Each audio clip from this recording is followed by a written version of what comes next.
You're right, Gerry. Good to speak to you again. Now, over the last few months, we've had really appalling weather. What's happening as far as the produce is concerned? Are we going to see shortages of fruit and veg and high prices over the next few weeks? That's a really good question, John.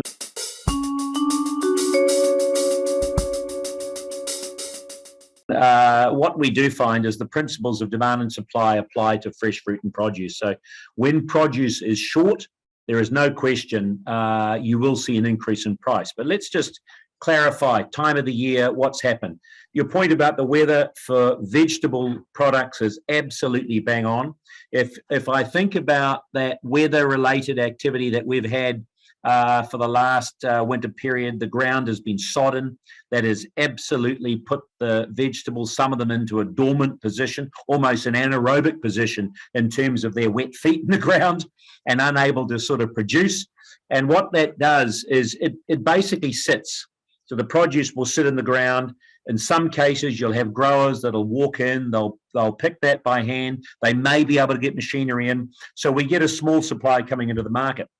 But right now we're August and we're right on the cusp of spring. I think 23rd of September is the official day of spring. And we know once we get to those double-digit evenings, particularly in the Pukekohe region of New Zealand, that vegetables will come on very quick. I've got a lot of confidence that we'll see a reasonable supply of vegetables going into spring. And I only say that because produce has been sitting quite dormant, and I know the gaps are going to be there as we go forward, but I think we're going to see quite a lot of unusual swings during that period where you'll have a flush of product come on and then it'll just be a little bit short for a period, unlike what we've dealt with recently where it's just been across the board short. So the good news is that if I was having this conversation at the end of summer, which by the way, we did, and at the end of summer, we saw real issues because it was the opposite. We were going into the winter months where the produce didn't come on,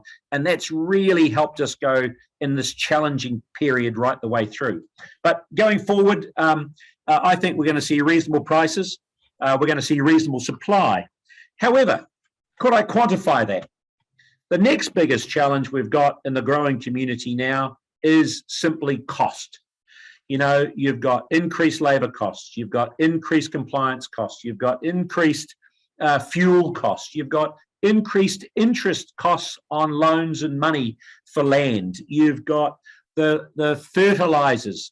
We've all heard it, 75% increase in fertilizer costs, spray program costs. Now, I don't want to sort of come across saying, look, this is no different to any other business in New Zealand. They're all meeting these challenges right now. They're all facing those challenges right now. So it's not more special if you're a vegetable grower.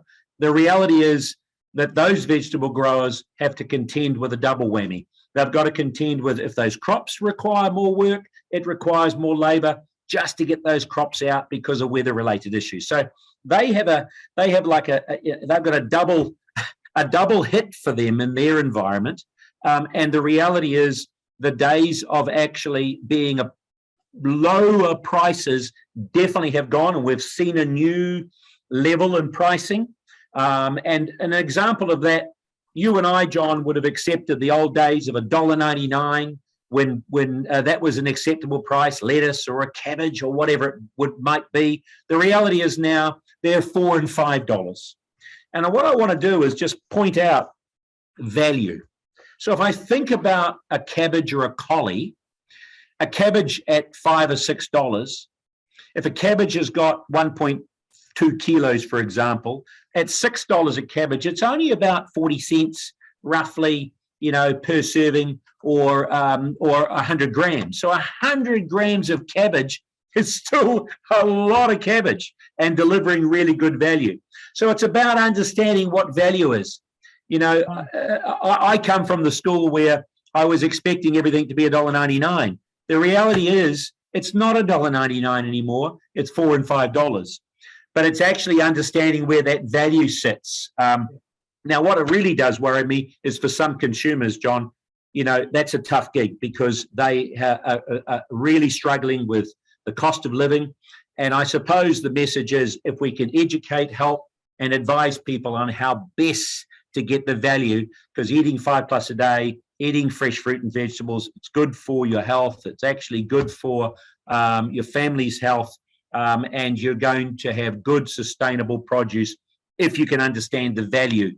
Buy in season and make sure you're actually looking for what delivers good value. Just if lettuce is small and very expensive, then think about another commodity in that vegetable line. Maybe it's more root crops.